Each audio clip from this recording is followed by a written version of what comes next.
Hello students, welcome to online class of cat ji. बच्चों, हम लोग हाइड्रोकार्बन चैप्टर में पढ़ रहे थे रिएक्शंस ऑफ एल्कीन। और रिएक्शंस ऑफ एल्कीन में हमने पढ़ा था एल्कीन जब किसी कंसंट्रेटेड HX के साथ रिएक्ट करता है, ठीक है, और आपको एल्किल हैलाइड प्रोडक्ट देता है। तो आज हम लोग कुछ क्वेश्चंस लगाएंगे on regio selectivity of addition of HX पे। रिजियो सेलेक्टिविटी यानी पता लगाना होगा आपको कि कौन से कार्बन पे हाइड्रोजन जाएगा, कौन से कार्बन पे हेलोजन जाएगा। तो इस sp2 कार्बन में से क्या इस पे हाइड्रोजन और इस पे हेलोजन जाएगा या उल्टा होगा, ठीक है। तो कुछ क्वेश्चन के थ्रू ये बात किया जाए। तो ये है क्वेश्चन, ठीक है।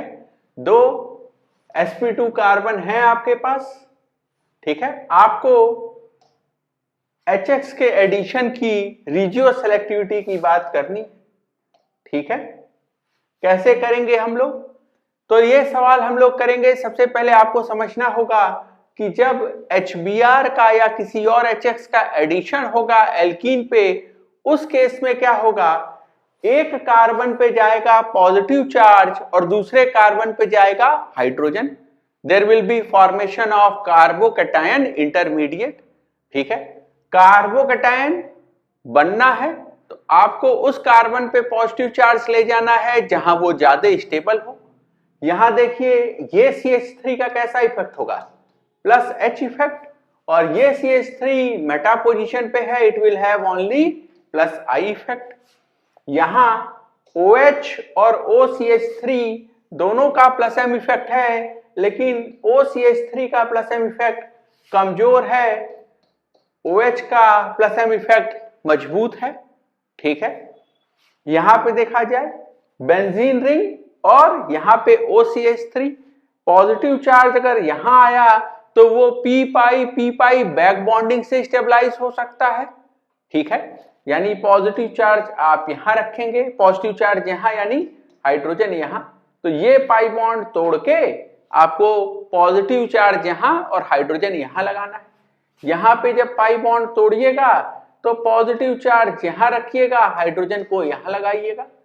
इसमें ये काम जब आप करेंगे तो पॉजिटिव चार्ज यहां रखिएगा और हाइड्रोजन को यहां लगाइएगा, ये पाई बॉन्ड तोड़ के। तो पहला स्टेप क्या है, स्टेप 1 जो कि RDS भी होगा, is attack of nucleophilic alkene on HBr to give carbocation intermediate, ठीक है। और ये कार्बोकैटायन इंटरमीडिएट यहां बनेगा। कार्बोकैटायन इंटरमीडिएट एक बार बन गया, इसके बाद आपको समझना है कि ब्रोमीन सेकेंड फास्ट स्टेप में जाके अटैच होगा। तो स्टेप 2 जो होगा, ठीक है, उसमें Br- अटैक करेगा कार्बोकैटायन पे। कार्बोकैटायन अगर रीअरेंज हो सकता है तो आप कर लेंगे। यहां तो किसी कार्बोकैटायन में रीअरेंजमेंट नहीं दिख रहा, तो हम लोग सीधे प्रोडक्ट लिखा जाए। So product will B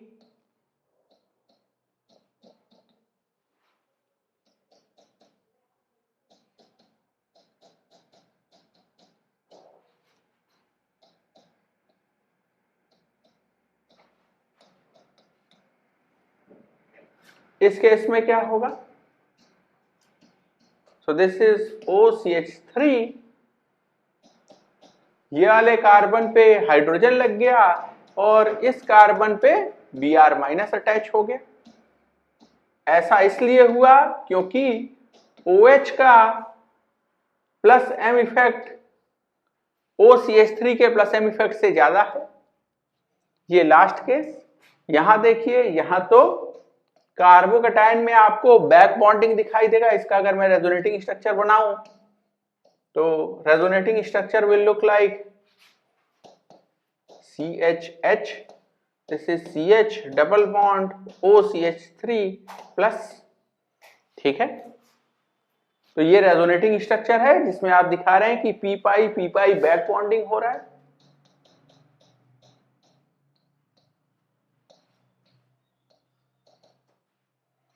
and final product will be PH CHH CH Br OCH3।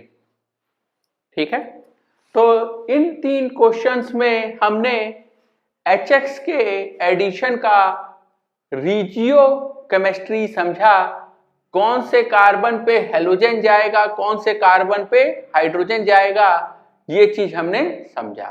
ठीक है, तो रिजियो केमिस्ट्री की बात हो गई। आगे चला जाए, कुछ और क्वेश्चंस को अटेम्प्ट किया जाए। नेक्स्ट क्वेश्चन इज, आप ये जो एल्कीन है ब्यूट 2ईन, इसमें आप DBr का एडिशन कर रहे हैं। यहां आपको आइसोटोप दिया हुआ है। ठीक है, अगेन क्योंकि ये सिमेट्रिकल एल्कीन है, इसीलिए आप जिस कार्बन पे मन करे उस पे D+ का एडिशन सोच सकते हैं। And there will be formation of carbocation intermediate. Let's say मैंने यहां ड्यूटेरियम लगा दिया तो पॉजिटिव चार्ज यहां आ गया।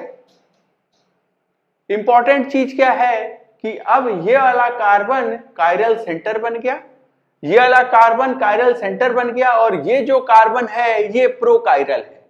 प्रोकायरल क्यों? क्योंकि इससे लगने वाले तीनों ग्रुप अलग अलग हैं। ये मिथाइल, ये हाइड्रोजन और ये, ठीक है, इथाइल ग्रुप, तो तीनों डिफरेंट है। और चौथा ग्रुप जो आएगा Br वो भी डिफरेंट होगा। तो जब इस कार्बोकैटायन पे Br- अटैक करेगा, ठीक है, तो एक और कायरल सेंटर का जनरेशन हो जाएगा।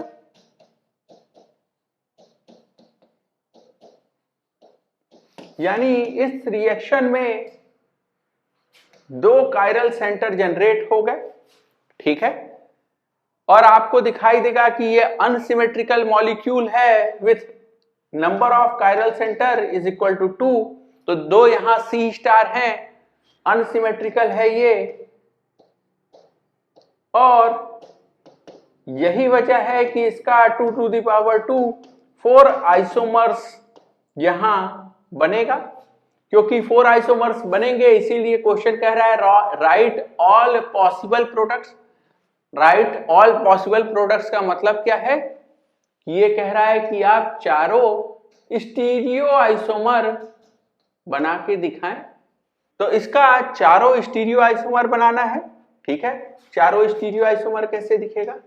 तो सबसे पहले आप इस कायरल सेंटर को देखें, ये वाला। ठीक है, H can be on left, D can be on right. ठीक है, और ऐसा भी हो सकता है कि D राइट पे चला जाए, H लेफ्ट में आ जाए, तो ये पॉसिबिलिटी है। ठीक है,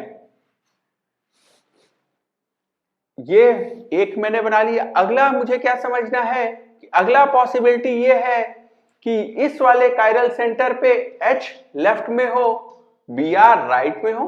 ठीक है, ऐसा हो सकता है। यहां पे भी ऐसा हो सकता है कि H लेफ्ट में हो, Br राइट में हो। साथ ही साथ इनका मिरर इमेज भी मिलेगा मुझे, यानी आपको ऐसा प्रोडक्ट भी मिलेगा जिसमें ऊपर वाले कायरल सेंटर ड्यूटेरियम जो है लेफ्ट में हो जाता, हाइड्रोजन राइट में हो जाता, ब्रोमीन ये लेफ्ट में हो जाता, हाइड्रोजन राइट में होता। तो इसका मिरर इमेज भी मिल सकता है। ठीक है, और इसका भी मिरर इमेज मिल सकता है मुझे प्रोडक्ट।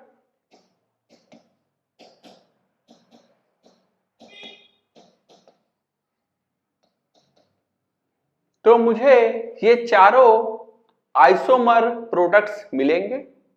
ठीक है, नेक्स्ट क्वेश्चन देखा जाए। नेक्स्ट क्वेश्चन का सबस्ट्रेट देखिए, यहां आपके सबस्ट्रेट में 2 जगह कार्बन कार्बन डबल बॉन्ड है। ठीक है, और सिर्फ एक इक्विवेलेंट HBr दिया है आपके पास रिएक्शन के लिए। ये चीज समझ में आया? यानी ये क्वेश्चन आपसे पहली बार ये पूछ रहा है कि कौन सा एल्कीन ज्यादा न्यूक्लियोफिलिक होगा। जो एल्कीन ज्यादा न्यूक्लियोफिलिक होगा उसका आप रिएक्शन करवाइएगा HBr के साथ मेजर प्रोडक्ट बनाने के लिए। ठीक है, एक बार आप ये क्वेश्चन खुद से ट्राई करिए।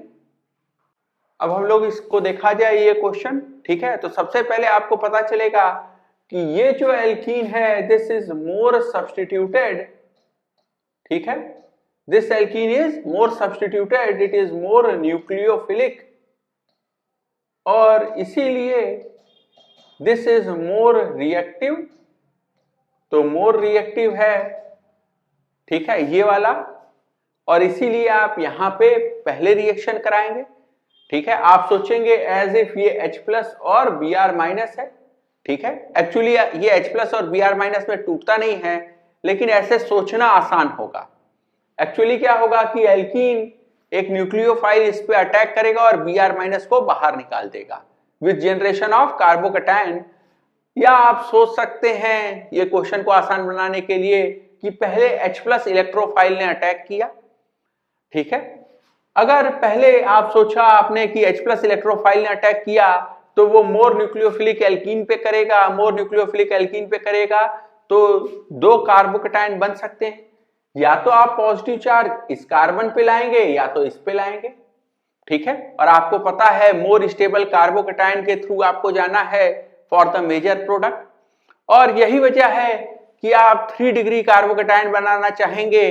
ठीक है, जिसका ज्यादा अल्फा हाइड्रोजन हो, और इसीलिए हम बनाएंगे पॉजिटिव चार्ज इस कार्बन पे। पॉजिटिव चार्ज इस कार्बन मैंने लगा दिया, हाइड्रोजन यहां दिखा दिया, दूसरे एल्कीन को एज इट इज बना देते हैं। ठीक है, तो ये कार्बोकैटायन बन गया मेरे पास। अब देखा जाए ये जो कार्बोकैटायन है, क्या इस कार्बोकैटायन पे Br- अटैक करेगा, या अभी भी सिस्टम में मॉलिक्यूल के अंदर एक एल्कीन बचा हुआ है जो कि न्यूक्लियोफिलिक है, ये अटैक करेगा। तो अगला सवाल है कि एक्सटर्नल न्यूक्लियोफाइल Br- अटैक करेगा या इंटरनल न्यूक्लियोफाइल एल्कीन अटैक करेगा। इसका जवाब है इंटरनल न्यूक्लियोफाइल एल्कीन पहले अटैक करेगा, क्योंकि इसका अटैक जो है वो एंट्रोपी फेवर्ड होगा। ठीक है, तो इंटरमॉलिक्यूलर रिएक्शन की जगह इंट्रामॉलिक्यूलर रिएक्शन कराना ज्यादा अच्छा है। तो सबसे पहले हम लोग समझा जाए कि इस पे अटैक होने वाला है। जानबूझ के हम कार्बन की नंबरिंग लिख लेते हैं ताकि मुझे ये समझने में आसानी हो। अब ये एल्कीन यहां अटैक तो करेगा। ठीक है, तो क्या आप कार्बन 5 पर से अटैक कराएंगे या कार्बन 6 पे से अटैक कराएंगे? दोनों बना के देख लीजिए, आपको दिखेगा कि कौन सा अटैक ज्यादा अच्छा है, किससे ज्यादा स्टेबल कार्बोकैटायन बनता है। मान लीजिए पहले मैंने 6 से अटैक करा लिया, तो इट विल लुक लाइक, अगर 1 और 6 से अटैक कराएंगे तो 6 साइड का साइकिल मुझे दिखेगा। तो 6 साइड का एक रिंग मैं बना लेता हूं। So this will be carbon 1, 2, 3, 4, 5 and 6। ठीक है, ये बॉन्ड मैंने तोड़ दिया, 5 पे पॉजिटिव 6 पे निगेटिव, और 6 से अटैक करा दिया। ठीक है, तो ऐसे सोचेंगे कि ये पाई बॉन्ड हम तोड़ दिए, 5 पे लिख दिए पॉजिटिव, 6 पे लिख दिए निगेटिव, और 6 का बॉन्ड उठा के बना दिए 1 के साथ। 6 और 1 पे जो भी प्लस माइनस था वो खत्म हो गया, एक पॉजिटिव चार्ज बचा रह जाएगा 5 पे। बनने वाला जो कार्बोकैटायन है उसको देखिए, ये जो कार्बोकैटायन है ये 2 डिग्री कार्बोकैटायन है। ठीक है, 2 डिग्री कार्बोकैटायन है। अगर आपने अटैक कराया होता 5 से, उस केस में क्या बनता? तो फिर से बना के देखा जाए। उस केस में आपको 5 साइड की रिंग बनानी होगी। दिस इज 1, 2, 3, 4, 5, और 5 से लगा हुआ ये 6। कार्बन 6 पे प्लस चार्ज आ जाएगा। ठीक है, आपने क्या किया, बेसिकली इस बार आपने सोचा कि यहां निगेटिव और यहां पॉजिटिव रख दें, और ये निगेटिव पॉजिटिव उठा के जोड़ दें। ठीक है, 6 पे इसीलिए प्लस रह गया। यहां कार्बोकैटायन जो बना है ये क्या बना है, 1 डिग्री कार्बोकैटायन। अगेन ये कम स्टेबल कार्बोकैटायन है, और यही वजह है कि हम लोग इसको नहीं बनाया जाए। ये लेस स्टेबल कार्बोकैटायन इंटरमीडिएट है। हम लोग मेजर प्रोडक्ट बनाएंगे थ्रू मोर स्टेबल कार्बोकैटायन। अब अगला पॉइंट, क्या ये रीअरेंज हो सकता है? ये कार्बोकैटायन इंटरमीडिएट रीअरेंज होकर अगर मोर स्टेबल बन जाएगा तो हम लोग बना देंगे। तो देखा जाए क्या इसमें पॉजिटिव चार्ज कार्बन 5 से कार्बन 6 पे जा सकता है through hydride shift. Let's say आपने 1,2 हाइड्राइड शिफ्ट करा लिया, ठीक है, और पॉजिटिव चार्ज चला गया 6 पे, यहां पे हाइड्राइड शिफ्ट होके आ गया है, ठीक है। So this is rearrangement 1,2 H- shift है ये।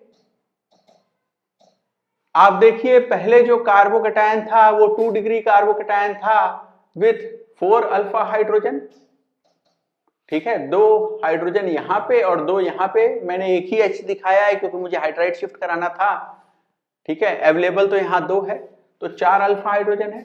1,2 शिफ्ट के बाद जो आपने बनाया है उसमें देखिए क्या ये भी 2 डिग्री कार्बोकैटायन है, ठीक है, और इसमें क्या सिर्फ 2 अल्फा हाइड्रोजन है? क्या ये रीअरेंजमेंट का स्टेप एनर्जेटिकली ड्रिवन है? तो जवाब आएगा नहीं। बनने वाला कार्बोकैटायन पिछले कार्बोकैटायन से ज्यादा स्टेबल नहीं है, यानी ये रीअरेंजमेंट हमने गलत करा दिया, ये नहीं कराना था, तो वापस इसको भी नहीं कराना है, ठीक है। नहीं कराना है तो फाइनली इसको मिटा ही दिया जाए। अगर ये रीअरेंजमेंट गड़बड़ है तो ये लेस स्टेबल कार्बोकैटायन, इसको भी हम मिटा लेते हैं, ठीक है।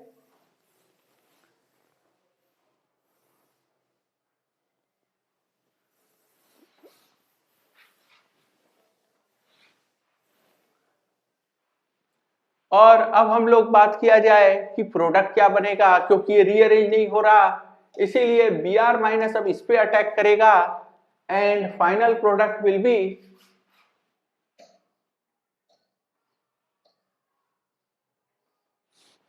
Br यहां के लग गया, ठीक है।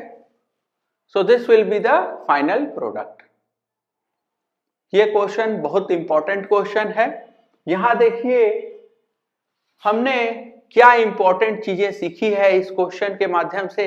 तो पहला हमने सीखा कि अगर एक इक्विवेलेंट HBr का अवेलेबल होगा उस केस में मोर न्यूक्लियोफिलिक एल्कीन सेंटर वो रिएक्ट करने जा रहा है। तो मोर न्यूक्लियोफिलिक एल्कीन रिएक्ट करेगा HBr के साथ अगर HBr लिमिटिंग अमाउंट में है तो, ठीक है। और जो कार्बोकैटायन बनेगा इंटरमीडिएट उस पे बाहर से Br माइनस के अटैक की जगह, ठीक है, एक्सटर्नल न्यूक्लियोफाइल के अटैक की जगह इंटरनल न्यूक्लियोफाइल एल्कीन का अटैक हम लोग प्रिफर करेंगे, ठीक है।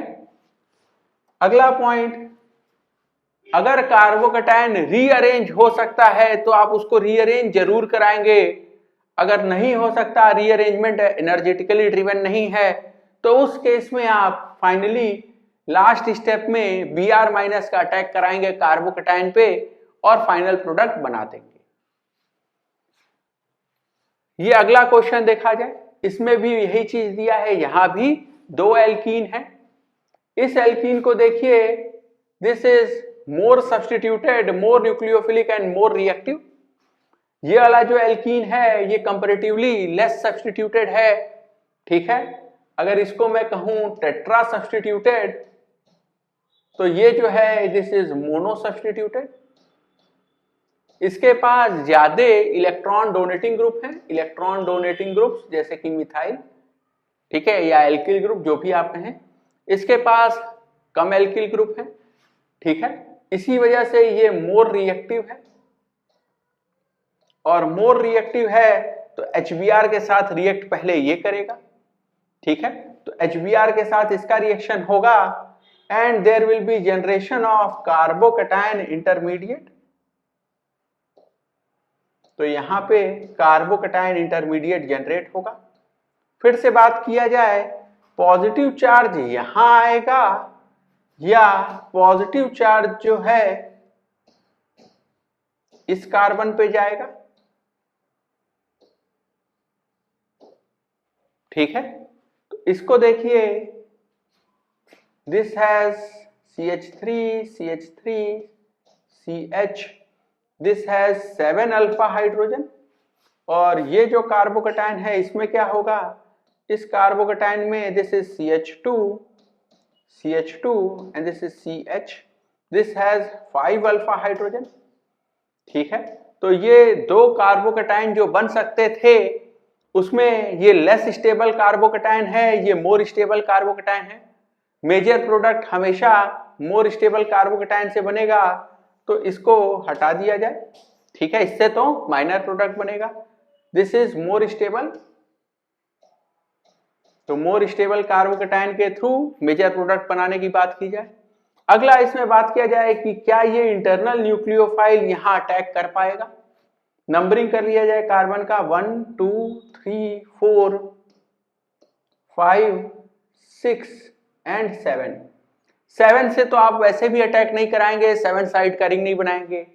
6 से अगर आप अटैक कराएंगे तो 1 डिग्री कार्बोकैटायन बनेगा, और साथ ही साथ जो बनने वाला रिंग है उस रिंग में भी कंसिडरेबल रिंग स्ट्रेन आ जाएगा।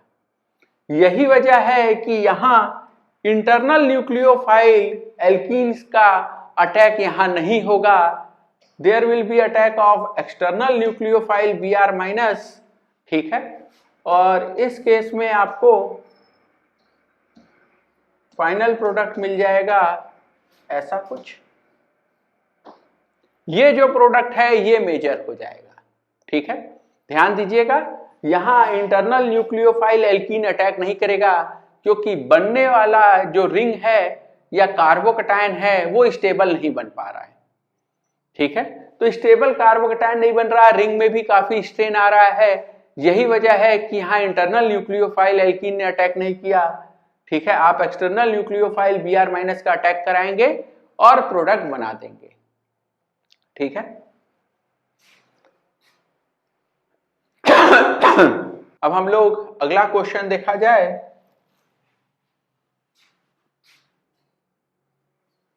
नेक्स्ट क्वेश्चन, यहां पे HBr का रिएक्शन। ठीक है, इसमें HBr का रिएक्शन और इसमें भी HBr का रिएक्शन। पहले हम लोग D और E पार्ट ट्राई कर लिया जाए। ठीक है, यहां तो जो कार्बोकैटायन बनेगा उसमें रीअरेंजमेंट होगा। ठीक है, रिंग एक्सपेंशन होगा, तो ये सब भी हम लोग करके देखेंगे। पहले ये दोनों D और E आसान दिखते हैं, इनको कर लिया जाए। यहां बनेगा कौन सा कार्बोकैटायन, तो पहले आप सोचिए H+ का अटैक हुआ, and this will lead to formation of carbocation. ठीक है, ये पाई बॉन्ड आपने तोड़ दिया। ठीक है, पॉजिटिव चार्ज यहां ले गए और हाइड्रोजन को यहां लगाया। ये बनने वाला कार्बोकैटायन जो होगा वो रेजोनेंस से स्टेबलाइज होगा। यहां पे भी देखिए, ये पाई बॉन्ड आप तोड़ देंगे, हाइड्रोजन को यहां लगाइए, प्लस को यहां लगाइए। ठीक है, बनने वाला जो कार्बोकैटायन है वो पी पाई बैक बॉन्डिंग से स्टेबलाइज दिखे आपको। और फिर अगले स्टेप में क्या करिए, Br- लगा दीजिए। So finally this will be the answer. इस केस में CH3S CH, यहाँ Br लगाएंगे, and this will B CH2H। ठीक है, ये यहाँ पे देखिए, जब आप एल्कीन हटा के एल्कीन से जब एल्किल हैलाइड बना रहे हैं तो ये कायरल सेंटर है, ये कायरल सेंटर है, और यही वजह है कि यहाँ R और S दोनों जनरेट होगा। You will get racemic mixture. तो प्रोडक्ट जो है वो रैस्मिक मिक्सचर बनेगा। यहाँ पे भी आप कायरल सेंटर जनरेट कर रहे हैं इसको। ठीक है, this will also give you racemic, तो इसमें भी रैस्मिक मिक्सचर बन लेगा। इस वाले को अब देखा जाए।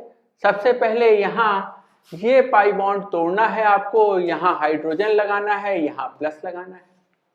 अब ये जो बना है कार्बोकैटायन ये रीअरेंज होगा, 1,2 H- शिफ्ट से।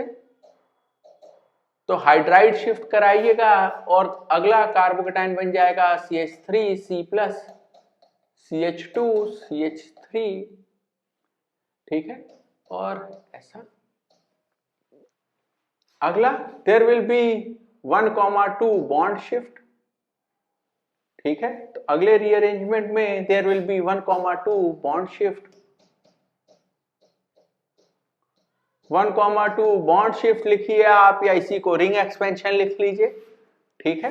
तो 5 साइड के रिंग से आपको 6 साइड का रिंग मिल जाएगा, ठीक है।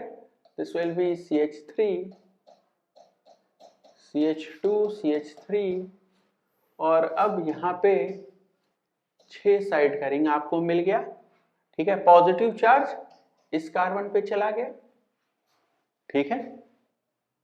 अब नेक्स्ट स्टेप, क्या आप बगल के कार्बन पे, ठीक है, जिस पे आपके पास मिथाइल और इथाइल अवेलेबल है, क्या इसमें से कुछ 1,2 शिफ्ट करके फिर से रीअरेंज कर सकते हैं? जवाब है हाँ, ठीक है। किसको शिफ्ट करिएगा? इथाइल को, ताकि बनने वाला जो कार्बोकेटाइन है वो ज्यादा स्टेबल हो, ज्यादा अल्फा हाइड्रोजन हो। CH3 को अगर आप माइग्रेट कर देंगे तो कम अल्फा हाइड्रोजन वाला कार्बोकेटाइन मिलेगा, क्योंकि इस कार्बन पे प्लस जाना है और इसके बगल के कार्बन पे ज्यादा अल्फा हाइड्रोजन आपको चाहिए, ठीक है। इसीलिए there will be 1,2 ET minus shift, ठीक है। बगल के कार्बन पे इथाइल चला गया, पॉजिटिव चार्ज यहां, ये मिथाइल अपनी जगह,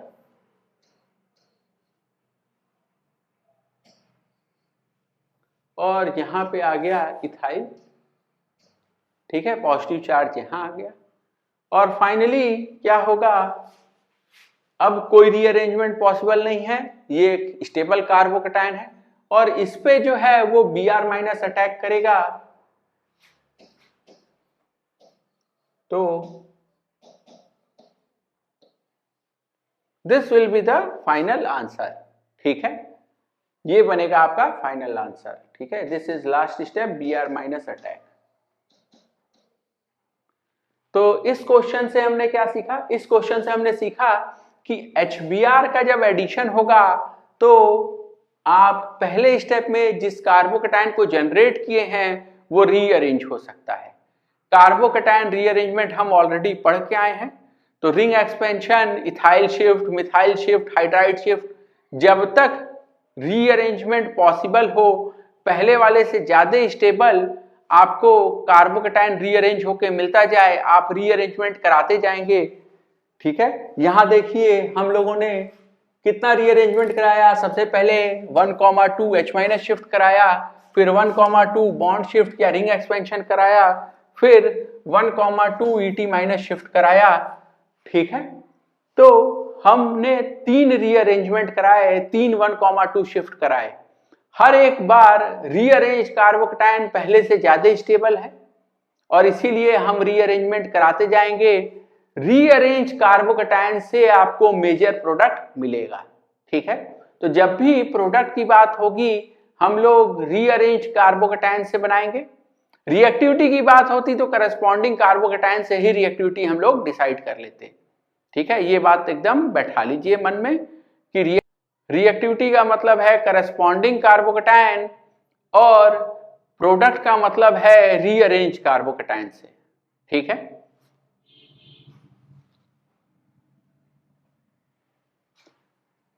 नेक्स्ट क्वेश्चन देखा जाए अब हम लोग। नेक्स्ट क्वेश्चन में मुझे रिएक्शन कराना है इसका HCl के साथ, ये पाई बॉन्ड तोड़ना है। अब ये पाई बॉन्ड तोड़ना है तो आप पॉजिटिव चार्ज कहां रखना चाहेंगे, ठीक है। अगर यहां पॉजिटिव रख देंगे इस कार्बन पे तो आपको दिखाई देगा ये वाला रिंग जो है वो एंटी एरोमेटिक बन गया। ऐसा काम तो नहीं करेंगे, यानी यहां पॉजिटिव नहीं रख सकते, क्या यहां पॉजिटिव रख सकते हैं? अगर इसको देखें तो ये एरोमेटिक रिंग है, ठीक है। और यही वजह है कि पॉजिटिव चार्ज इधर रखा जाएगा और हाइड्रोजन को यहां लगाया जाए, ठीक है। जो कार्बोकेटाइन बना है वो ऑलरेडी एरोमेटिक है, ठीक है। और इसीलिए यहां पे Cl माइनस हम लोग लगा देंगे, and final product will be, इस प्लस पे Cl माइनस लगा दीजिए, ये प्लस खत्म कर दीजिए, ठीक है। This will be our final product.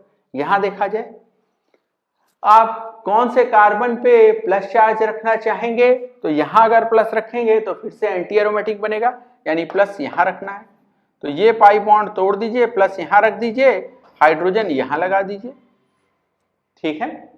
और फिर से देखा जाए ये बनने वाला कार्बोकेटायन ऑलरेडी एरोमेटिक है, तो रिंग एक्सपेंशन मत कराइएगा, ठीक है। ऑलरेडी आपके पास एरोमेटिक कार्बोकेटायन है, Cl- सीधे जाएगा और यहां लग जाएगा, ठीक है। And finally the product will B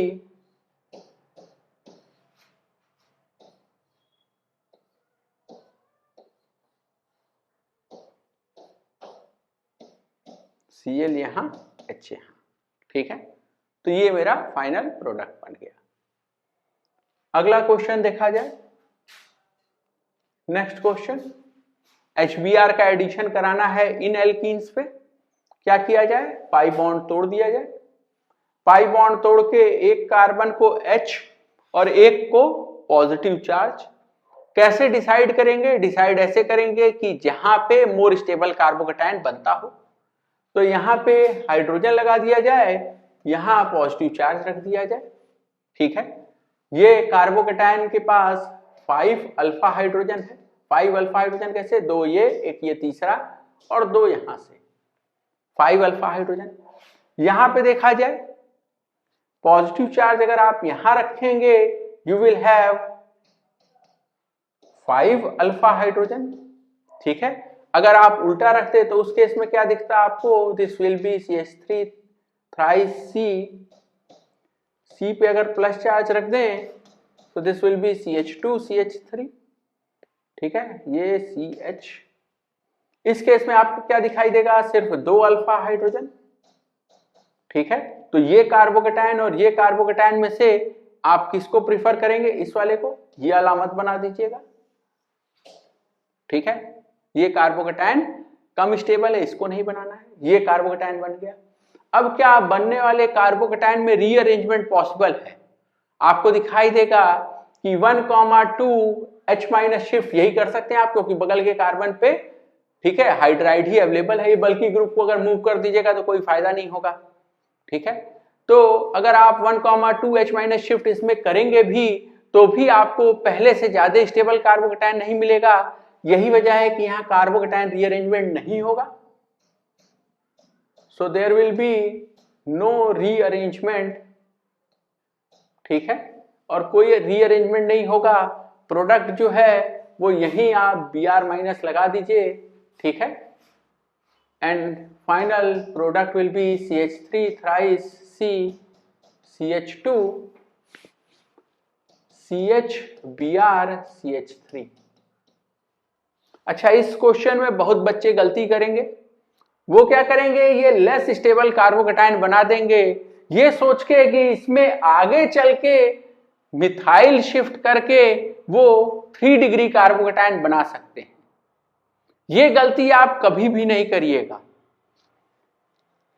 बहुत बच्चे क्या करेंगे, ये H यहां और पॉजिटिव चार्ज यहां लगा देंगे, पॉजिटिव चार्ज यहां लगाएंगे तो अगले स्टेप में उनको दिखेगा कि मिथाइल शिफ्ट हो सकता है, मोर स्टेबल कार्बोकेटायन बन सकता है, यही यहां गलती है, ठीक है। तो इस पर्टिकुलर मिस्टेक को नहीं करिएगा, ठीक है। आप हमेशा मोर स्टेबल कार्बोकेटायन को बनाइएगा, इसको बनाइएगा, इसको मत बना लीजिएगा, इसको बना के और फिर उसको रीअरेंज मत करने लगिएगा, ठीक है, गलती हो जाएगी, ध्यान रखिएगा। और यहां पे अगर हम प्रोडक्ट लिखें तो it will be CH3 thrice C CH2 CH Br CH3, same product मिलेगा आपको, ठीक है, दोनों ही केस। आगे चला जाए, नेक्स्ट कॉन्सेप्ट जो हमें पढ़ना है वो है एंटी मार्कोनिकोव एडिशन। इसी को हम लोग पेरोक्साइड इफेक्ट या खराश इफेक्ट के नाम से भी जानते हैं। यहां क्या होगा, इन प्रेजेंस ऑफ पेरोक्साइड, तो ये पेरोक्साइड का प्रेजेंस बहुत जरूरी है, in presence of peroxide addition of HBr on unsymmetrical alkene follows anti Markovnikov rule, ठीक है। तो ये बात ध्यान से सुनिए, क्या कह रहा है, पेरोक्साइड के प्रेजेंस में अगर आपने HBr का रिएक्शन कराया एक अनसिमेट्रिकल एल्कीन से, तो वहां आपको दिखाई देगा कि एंटी मार्कोनिकोव रूल लगा है, जो मार्कोनिकोव कहते थे कि उस कार्बन को हाइड्रोजन दो जिसके पास ऑलरेडी ज्यादा हाइड्रोजन है, मोर सब्स्टिट्यूटेड कार्बन जो है उसको आप निगेटिव पार्ट दो, ठीक है, जैसे Br माइनस यहां पे। तो इस रूल का उल्टा हो रहा होगा यहां, ठीक है। तो ये उल्टा होने के लिए दो चीजें जरूरी हैं। पहला तो आपके पास पेरोक्साइड हो, ठीक है, रिएक्शन मिक्सचर में, और दूसरा आपने HBr लिया हो। HBr की जगह आप HCl HI लेंगे तो बात नहीं बनेगी, ठीक है। देखा जाए एंटी मार्कोनिकोव रूल है क्या? आपने एक अनसिमेट्रिकल एल्कीन को ले लिया, सो अनसिमेट्रिकल एल्कीन है, ठीक है, प्रोपीन, ठीक है, प्रोपीन अनसिमेट्रिकल जो है एल्कीन है।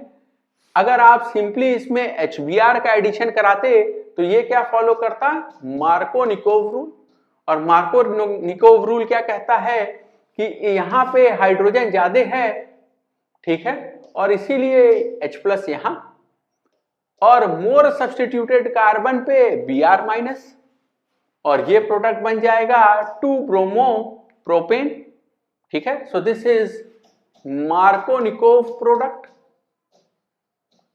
लेकिन अगर इसी HBr का एडिशन आप कराएं इन प्रेजेंस ऑफ पेरोक्साइड, ठीक है, तो पेरोक्साइड के प्रेजेंस में जब रिएक्शन कराएंगे, सनलाइट का प्रेजेंस भी रखेंगे, तब क्या होगा? तो पहले जहां H लगता था अब वहां ब्रोमीन लग रहा है, ठीक है। बेसिकली हो क्या रहा है एंटी मार्कोनिकोव में, ठीक है, कि हाइड्रोजन वहां जाएगा जहां हाइड्रोजन की कमी है, ब्रोमीन वहां जाएगा जहां ज्यादा हाइड्रोजन है। मार्कोनिकोव ने जो कहा उसका उल्टा। So this is anti Markovnikov product. क्या मिल जाएगा आपको? 1 ब्रोमो प्रोपेन, ठीक है। तो मार्कोनिकोव एडिशन का मतलब होगा 2 ब्रोमो प्रोपेन प्रोडक्ट का मिलना, एंटी मार्कोनिकोव एडिशन का मतलब होगा 1 ब्रोमो प्रोपेन प्रोडक्ट का मिलना। क्यों हो रहा है ऐसा? तो बात किया जाए मैकेनिज्म का। आपको पता है मार्कोनिकोव एडिशन मिलता है आपको through electrophilic addition reaction. Anti Markovnikov product क्यों मिलता है? क्योंकि यहां मैकेनिज्म ही बदल गया। मैकेनिज्म अब है फ्री रेडिकल एडिशन। तो प्रोडक्ट जो है आपका मैकेनिज्म बदल के क्या है? Free radical addition. देखा जाए फ्री रेडिकल एडिशन में होगा क्या? सबसे पहले जो आपने पेरोक्साइड लिया था वो peroxide in presence of sunlight या हीट टूट जाएगा, फ्री रेडिकल का जनरेशन में मदद करेगा। कैसे मदद करेगा? तो यहां से जो आरओ डॉट बना वो HBr के साथ रिएक्ट करेगा, क्योंकि ऑक्सीजन और हाइड्रोजन का बॉन्ड ज्यादा मजबूत है, साथ ही साथ Br डॉट ज्यादा स्टेबल है, H डॉट से तो ज्यादा ही स्टेबल है। यही वजह है कि आरओ डॉट HBr के साथ रिएक्ट करके Br डॉट का जनरेशन कर देगा। अब ये जो Br डॉट है ये जा रहा है आपके एल्कीन के साथ रिएक्ट करने। Br डॉट गया एल्कीन के साथ रिएक्ट किया इन द प्रोपोगेशन स्टेप। तो दिस इज इनिशिएशन, ये इनिशिएशन स्टेप है, और ये वाला है प्रोपोगेशन स्टेप, ठीक है। तो प्रोपोगेशन स्टेप 2A और 2B। तो प्रोपोगेशन स्टेप में क्या होगा? Br डॉट जाएगा और वो एल्कीन के साथ रिएक्ट करेगा, ठीक है, और एक फ्री रेडिकल का जनरेशन कर देगा, ठीक है। तो एक फ्री रेडिकल Br डॉट से अगले फ्री रेडिकल का जनरेशन हो गया।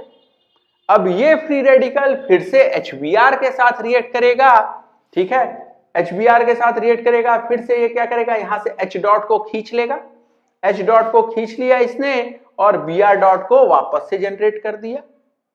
देखिए ये इनिशिएशन स्टेप क्यों है? इनिशिएशन स्टेप का मतलब होता है जनरेशन ऑफ फ्री रेडिकल या generation of first free radical. तो फ्री रेडिकल बनने की शुरुआत यहां से हुई, ठीक है। आरओ डॉट बना, उसने Br डॉट को जनरेट कर दिया। ये इनिशिएशन स्टेप एक बार होने की जरूरत है। उसके बाद 5000 से 10,000 बार तक सिर्फ और सिर्फ प्रोपोगेशन स्टेप होगा। क्या होगा, जो एक Br डॉट जनरेट हुआ है वो अगला फ्री रेडिकल बनाया, ये फ्री रेडिकल वापस से Br डॉट जनरेट किया, तो Br डॉट लगातार आप देखेंगे कि स्टेप 2A में खत्म होगा और 2B में फिर से बनता जाएगा, और यही दोनों स्टेप बार बार रिपीट होंगे, और इसीलिए नेट जो आपका रिएक्शन है वो 2A और 2B का सम होगा। So net reaction is 2A plus 2B, और इन दोनों को आप जोड़ के देखिए तो देखिए ये स्पीशीज दोनों तरफ है, कैंसिल हो गए, Br डॉट दोनों तरफ है, ये कैंसिल हो गया। नेट रिएक्शन आपको दिखाई देगा कि propene CH3CH double bond CH2 plus HBr gives, ठीक है, anti Markovnikov product CH3CH2 CH2Br 1 bromo propane, यही नेट रिएक्शन आपको दिखाई देगा। ठीक है, कुछ इस फ्री रेडिकल मैकेनिज्म के, ठीक है, हम लोग बात कर लें कि इनका एनर्जेटिक्स कैसा है। ठीक है, तो अगर हम लोग बात करें डिफरेंट HX के लिए, HX हम ले सकते हैं HF, HCl, HBr और HI। ठीक है, और प्रोपोगेशन स्टेप 2A और प्रोपोगेशन स्टेप 2B का अगर मैं डेल्टा H रिएक्शन, ठीक है, ये एक्सपेरिमेंटल वैल्यू आपके साथ शेयर करूं तो आपको दिखाई देगा HF के साथ पहला स्टेप तो एक्सोथर्मिक है, लेकिन दूसरा स्टेप ये एंडोथर्मिक है। ठीक है, HCl के साथ भी ये स्टेप एंडोथर्मिक है। HBr के साथ दोनों स्टेप जो है वो एनर्जेटिकली ड्रिवन है, दोनों के दोनों एक्सोथर्मिक है। HI के साथ ये पहला स्टेप 2A जो है ये एंडोथर्मिक हो गया। ठीक है, और इसी के साथ अब हम लोग बात करेंगे कि क्यों peroxide effect is not observed with HF, HCl और HI। तो अगर हमने HF, HCl और HI ले लिया होता तो पेरोक्साइड के प्रेजेंस में भी आपको पेरोक्साइड इफेक्ट कभी भी यहां देखने को नहीं मिलता है। ऐसा क्यों? तो देखिए, पहली इंपॉर्टेंट बात यह है कि radical chain reactions are successful when propagation steps are energetically driven. Energetically driven का मतलब होगा एक्सोथर्मिक। ठीक है, when both the propagation steps 2A and 2B are exothermic, तभी चेन रिएक्शन जो है वो सक्सेसफुल होता है। एंड एंडोथर्मिक प्रोपोगेशन स्टेप, चाहे वो 2A हो या 2B हो, कोई एक भी अगर एंडोथर्मिक हो गया तो वो स्टेप रिवर्सिबल होगा और वो चेन को तोड़ देगा। ठीक है, अगर हम लोग इसकी चर्चा करें ऐसे कि आप एक पर्टिकुलर वीडियो देखेंगे और फिर डीपीपी के क्वेश्चन लगाएंगे। अगर आप वीडियो देखे, डीपीपी का क्वेश्चन लगाए, फिर अगला वीडियो देखे, उसका डीपीपी का क्वेश्चन लगाए, इस तरह करते करते आपका सिलेबस पूरा हो जाएगा। लेकिन अगर आप एक भी जगह जो है वो चूक गए, फॉर एग्जाम्पल आपने वीडियो एक देखा ही नहीं और डीपीपी लगाना शुरू किया क्वेश्चन, तो क्वेश्चन नहीं होगा आपसे। ठीक है, फिर आपको समझ में आएगा अरे मुझे तो नहीं आ रहा है, फिर और ये डर बैठता जाएगा दिमाग में कि हमसे तो नहीं हो पा रहा है। अच्छा, आप उल्टा भी कर सकते हैं, वीडियो देख लिया और एक भी जो शीट दिया है वो सॉल्व नहीं किया। ठीक है, तो उस केस में भी क्या होगा, आपका लर्निंग का जो कर्व है, ठीक है, वो भी एक चेन रिएक्शन है, और अगर एक भी स्टेप आप एंडोथर्मिक कर लेंगे, एक भी स्टेप पे आप चूक जाएंगे तो चेन विल ब्रेक। ठीक है, फिर आप सक्सेसफुल नहीं हो पाएंगे। ठीक है, खैर वापस से आए हम अपने इस रिएक्शन की बात करें तो हम लोग बात किया जाए, देखिए HF के साथ क्या होगा। With HF due to high electronegativity difference between hydrogen and fluorine, तो इन दोनों के बीच में इलेक्ट्रोनिगेटिविटी का डिफरेंस बहुत ज्यादा है। यही वजह है कि ये बॉन्ड होमोलिटिकली नहीं टूट सकता, इसका होमोलिसिस नहीं हो सकता। ऐसा नहीं हो सकता कि ये बॉन्ड आप तोड़ दें और एक इलेक्ट्रॉन फ्लोरीन को दे दें, एक इलेक्ट्रॉन हाइड्रोजन को दे दें, ऐसा नहीं हो पाएगा। ठीक है, क्या होगा, HF के बीच का बॉन्ड जब भी टूटेगा तो फ्लोरीन दोनों इलेक्ट्रॉन लेके ही मानेगा। ठीक है, यही वजह है कि यहां रिएक्शन में इनिशिएशन ही नहीं हो पाता। आरओ डॉट आके HF का बॉन्ड होमोलिटिकली तोड़ नहीं पाता, F डॉट जनरेट ही नहीं कर पाता, इनिशिएशन ही नहीं हुआ, तो प्रोपोगेशन की बात ही क्या करनी। अगर आप फिर भी बात कर लें कि चलो कहीं से F डॉट का जुगाड़ कर लिया, उस केस में भी क्या होगा, स्टेप 2B जो है उसमें परेशानी है। ठीक है, स्टेप 2B क्या है, यहां देखिए अगर आप बात करें स्टेप 2B की, तो वहां क्या होगा, ये जो फ्री रेडिकल आपने 2m जनरेट किया वो वापस से रिएक्ट करेगा HX के साथ और फिर से जनरेट करेगा X डॉट। बार बार ये बॉन्ड तोड़ना HF में होमोलिटिकली 2B स्टेप में ये पॉसिबल नहीं हो पाएगा। अगर हम बात करें HCl की, तो उसमें भी यही समस्या है जो HF के साथ है, हाइड्रोजन और क्लोरीन के बीच में इलेक्ट्रोनेगेटिविटी डिफरेंस अभी भी ज्यादा है। मान लिया जाए कि इनिशिएशन स्टेप यहां अगर हो भी गया तो step 2B is not possible. Step 2B क्या है, स्टेप 2A में जनरेट फ्री रेडिकल वो HCl के साथ रिएक्ट कर जाए और इस बॉन्ड का होमोलिसिस करके आपको Cl डॉट वापस से जनरेट करा दे। ठीक है, हमने देखा था पिछले पेज पे जो एनर्जेटिक्स का डेटा है, तो यहां एनर्जेटिक्स का डेटा क्या बताता है कि ये देखिए स्टेप 2B जो है HCl के साथ, ठीक है, ये एंडोथर्मिक है, Cl डॉट का जनरेशन नहीं हो पाता है। ठीक है,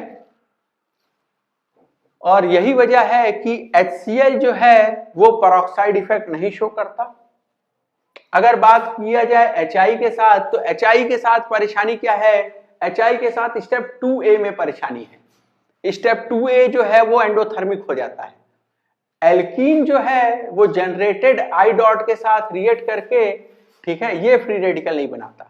वजह क्या है कि I डॉट जो है ये स्टेबल है, I डॉट स्टेबल है in comparison to C dot. तो कार्बन का ऑक्टेट पूरा ना हो उससे कहीं ज्यादा अच्छा है कि आयोडीन का ऑक्टेट पूरा ना हो। ठीक है, आयोडीन बड़ा एटम है, उसको पता ही नहीं चलता कि मेरा ऑक्टेट पूरा नहीं है। ठीक है, तो I डॉट इज स्टेबल। और आपने देखा था एनर्जेटिक्स में कि ये जो स्टेप है ये क्या है, एंडोथर्मिक है। तो जो हमने सीखा उसको फिर से एक बार बात कर लिया जाए कि जरूरी है कि फ्री रेडिकल चेन मैकेनिज्म में आपका दोनों स्टेप एनर्जेटिकली ड्रिवन हो। HBr के साथ ये रिएक्शन पेरोक्साइड इफेक्ट क्यों देखने को मिलता है, तो इसकी बात की जाए, बात है free radical mechanism is much faster than the alternative electrophilic addition reaction. ठीक है, तो इलेक्ट्रोफिलिक एडिशन से फ्री रेडिकल का जो एडिशन है वो ज्यादा तेज होता है। ठीक है, बोथ मैकेनिज्म्स वर्क, दोनों मैकेनिज्म काम करते हैं। HBr के साथ मेजर प्रोडक्ट जो है वो फ्री रेडिकल एडिशन से बन जाता है। ठीक है, क्योंकि दोनों स्टेप जो हैं वो एनर्जेटिकली फेवर्ड है। अगर आप HCl और HI लेंगे तो इनके साथ ये बात नहीं होती, दोनों स्टेप एनर्जेटिकली ड्रिवन नहीं होते। ठीक है, HCl में परेशानी होती है स्टेप 2B में को और HI में परेशानी होती है स्टेप 2A को। यही वजह है कि इनके साथ दोनों जो स्टेप हैं वो एनर्जेटिकली ड्रिवन नहीं है। और यहाँ पे जो फ्री रेडिकल मैकेनिज्म है उसकी स्पीड नहीं आ पाती, क्योंकि एक स्टेप जो है एंडोथर्मिक है, रिवर्सिबल है, चेन टूट जा रही है, और मेजर प्रोडक्ट आपको अल्टरनेटिव इलेक्ट्रोफिलिक एडिशन रिएक्शन से मिलता है। ठीक है, कुल मिला के हम क्या कह रहे हैं कि HCl, HI, HF, ठीक है, ये लोग हमेशा इलेक्ट्रोफिलिक एडिशन रिएक्शन ही देंगे। HBr के साथ पॉसिबल है कि आप पेरोक्साइड डालें तो मेजर प्रोडक्ट जो है वो फ्री रेडिकल एडिशन से मिल जाए। पेरोक्साइड नहीं डालेंगे अगर आप तो इलेक्ट्रोफिलिक एडिशन यहां भी होगा। ठीक है, इस बात को अब हम लोग कुछ क्वेश्चंस के थ्रू समझा जाएगा। ठीक है, क्या एक और छोटी बात कर ली जाए कि क्या HBr के अलावा और भी ऐसे रिएजेंट हो सकते हैं जो फ्री रेडिकल एडिशन दिखेंगे जिसमें होगा ऐसा? जवाब है हाँ। देखा जाए कुछ और लोग, देखिए HBr जो था वो आरओ डॉट फ्री रेडिकल जो था, ठीक है, उसके साथ रिएक्ट करके बनाता है Br डॉट। और सबसे पहले एल्कीन पे अटैक कौन करता है? Br dot. तो एल्कीन पे अटैक कौन करेगा? Alkene attacked by Br dot. ठीक है। अगर आपने रिएजेंट ले लिया क्लोरोफॉर्म, उस केस में क्या होगा, तो देखिए क्लोरोफॉर्म के अंदर बॉन्ड है कार्बन हाइड्रोजन के बीच में और कार्बन क्लोरीन के बीच में। अगर बॉन्ड एनर्जी की बात की जाए या बॉन्ड स्ट्रेंथ की बात की जाए तो सबसे मजबूत बॉन्ड होता है कार्बन फ्लोरीन का। उसके बाद कार्बन क्लोरीन का जैसे जैसे हेलोजन का साइज बढ़ता जाएगा बनने वाला बॉन्ड कमजोर होता जाएगा, और उससे कमजोर कार्बन हाइड्रोजन का। तो यहां देखिए क्लोरोफॉर्म में बॉन्ड है हाइड्रोजन कार्बन के बीच में और कार्बन क्लोरीन के बीच में। आरओ डॉट को बॉन्ड तोड़ना है और वो कमजोर बॉन्ड तोड़ेगा। कौन सा कमजोर बॉन्ड है, कार्बन हाइड्रोजन के बीच वाला बॉन्ड जो है वो कमजोर है, इसीलिए वो बना लेगा ROH और CCl3 डॉट। अब ये CCl3 डॉट जो है वो एल्कीन को जाके अटैक करेगा। अगला, अगर हम क्लोरोफॉर्म की जगह ब्रोमोफॉर्म लेते उस केस में क्या होता, तो ब्रोमोफॉर्म में देखिए कार्बन हाइड्रोजन का बॉन्ड ज्यादा मजबूत है कार्बन ब्रोमीन के बॉन्ड से, और यही वजह है कि जब RO डॉट आएगा तो वो तोड़ लेगा कार्बन ब्रोमीन के बीच का बॉन्ड और ROBr बन गया यहां, ठीक है। और यहां क्या मिल गया आपको, CHBr2, यानी ये वो स्पीशीज है जो कि जाके एल्कीन को अटैक करेगी, ठीक है। अगला CIBr3, यहां CIBr3 में आयोडीन के साथ जो बॉन्ड है वही सबसे कमजोर है और इसीलिए ROI और CBr3 डॉट मिलेगा। ये CBr3 अटैक करने जा रहा है एल्कीन को। Next CBrCl3, again carbon bromine के बीच का बॉन्ड टूटेगा, CCl3 अटैक करेगा एल्कीन को। लास्ट CCl4 अगर है तो सभी के सभी कार्बन क्लोरीन के ही बॉन्ड हैं, कोई भी एक बॉन्ड तोड़ लीजिए और अटैकिंग स्पीशीज इस बार भी CCl3 डॉट ही होगा, ठीक है। तो HBr के अलावा कुछ और रिएजेंट्स जो कि फ्री रेडिकल एडिशन दे सकते हैं वो आपके सामने लिखे हुए हैं, ठीक है, इनको भी ध्यान रखिएगा। चलिए अब हम लोग कुछ क्वेश्चन लगा लिया जाए एंटी मार्कोनिकोव एडिशन पे या पेरोक्साइड इफेक्ट पे। तो देखिए सबसे पहले मेरे पास ये आइसोब्यूटाइलिन एल्कीन दिया है, तो दिस इज आइसोब्यूटाइलिन, ब्यूटाइलिन इसका कॉमन नेम है, ठीक है, आइसोब्यूटीन भी लिख सकते हैं आप।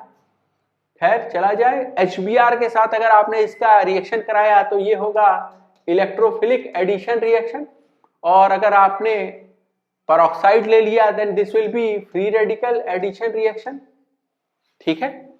इलेक्ट्रोफिलिक एडिशन रिएक्शन जब आप कराएंगे तो थ्रू मोर स्टेबल कार्बोकैटायन के थ्रू कराएंगे, तो आप वहां पे मोर स्टेबल कार्बोकैटायन बनाते ये वाला, ठीक है, ये कार्बोकैटायन अब रीअरेंज नहीं हो सकता और फाइनली प्रोडक्ट लिखते ऐसा। जब आप रिएक्शन कराएंगे in presence of peroxide, free radical addition reaction जो है इससे मेजर प्रोडक्ट मिलना है। पहले अटैक कौन करेगा, Br dot, Br dot attack करेगा तो आपको फ्री रेडिकल कौन सा बनाना रहेगा, ये वाला, ठीक है, ये फ्री रेडिकल इंटरमीडिएट, और फिर ये फ्री रेडिकल इंटरमीडिएट जो है वो रिएक्ट करेगा HBr के साथ, H डॉट खींच लेगा and your final product will be this, ठीक है। तो ये आपका Markovnikov addition and this will give anti Markovnikov addition, ठीक है। इस केस में देखा जाए अगला, यहां पे अगर आप HBr के साथ रिएक्शन कराएंगे तो क्या होगा, ये पाई बॉन्ड तोड़ लीजिए, यहां हाइड्रोजन और यहां प्लस चार्ज, ठीक है। तो जो कार्बोकैटायन आपको मिला क्या वो कार्बोकैटायन रीअरेंज हो सकता है, जवाब है हाँ, तो कार्बोकैटायन का रीअरेंजमेंट भी कराना होगा, ठीक है। इसको हम बदल देते हैं। हाँ, सबसे पहले यहां अटैक होगा स्टेप 1 जो कि RDS भी है, this is generation of carbocation intermediate. Carbocation आपको क्या मिल जाएगा, ये कार्बोकैटायन इंटरमीडिएट आपको मिल गया। क्या ये कार्बोकैटायन इंटरमीडिएट रीअरेंज होगा, जवाब है हाँ, रीअरेंज होगा। कैसे रीअरेंज होगा, थ्रू 1,2 बॉन्ड शिफ्ट, तो there will be 1,2 bond shift या रिंग एक्सपेंशन, जो भी आप इसको कहना चाहें, तो 1,2 बॉन्ड शिफ्ट करा दिया मैंने, या इसी को आप रिंग एक्सपेंशन भी कह सकते हैं। तो रिंग एक्सपेंशन या 1,2 बॉन्ड शिफ्ट करा दिया मैंने, और मुझे मिल गया 6 साइड का रिंग। ठीक है, ये 6 साइड का रिंग, और नंबरिंग कर लिया जाए 1 2 3 4 5 6। ठीक है, पॉजिटिव चार्ज कार्बन 2 पे, तो ये 1 2 3 4 5 6, और जो 1 है इस पे अभी भी एक मिथाइल ग्रुप आपको दिखाई देगा। अगेन यहां से कार्बन 1 से अभी भी यहां एक हाइड्रोजन है, सो देयर विल बी 1,2। ठीक है, H माइनस शिफ्ट, फिर से एक और rearrangement, so there will be 1,2 H minus shift, और ये कार्बोकेटायन रीअरेंज होके ऐसा बन जाएगा। ठीक है, तो दिस इज 1 2 3 4 5 एंड 6।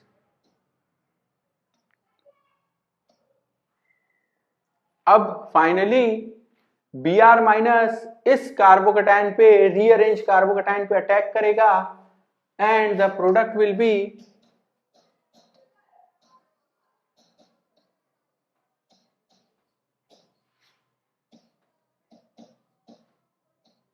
तो ये हो गया मेरा फाइनली आंसर। ठीक है, अब देखा जाए, अगर HBr के साथ आप रिएक्शन कराएंगे इन प्रेजेंस ऑफ पेरोक्साइड, तब क्या होगा? तो ये वाला जो रिएक्शन है फ्री रेडिकल एडिशन रिएक्शन से प्रोसीड होगा। सबसे पहले आप सोचेंगे कि यहाँ Br डॉट जो है वो अटैक करने जा रहा है, क्योंकि होगा क्या, यहाँ ये जो ROOR है ये टूट जाएगा 2 टाइम्स RO डॉट में, और ये जो RO डॉट है ये HBr के साथ रिएक्ट करके this will lead to formation of ROH plus Br dot. ये जो Br डॉट है ये एल्कीन को अटैक करेगा। ठीक है, तो ये एल्कीन को जब Br डॉट अटैक करेगा तो उस केस में आपको क्या दिखाई देगा, Br डॉट ने अटैक किया और ये बन गया। अब जो फ्री रेडिकल है उसमें आपको रीअरेंजमेंट नहीं कराना है, सिंपली ये जो फ्री रेडिकल बना है ये HBr के साथ रिएक्ट करेगा और यहां से H डॉट को खींच लेगा ताकि फिर से Br डॉट जनरेट हो जाए। ठीक है, स्टेप 2A 2B बार बार रिपीट होगा। ठीक है, और प्रोडक्ट क्या मिल जाएगा, एज इफ इसने H डॉट यहां से खींच लिया, H डॉट खींच लिया, तो योर आंसर विल बी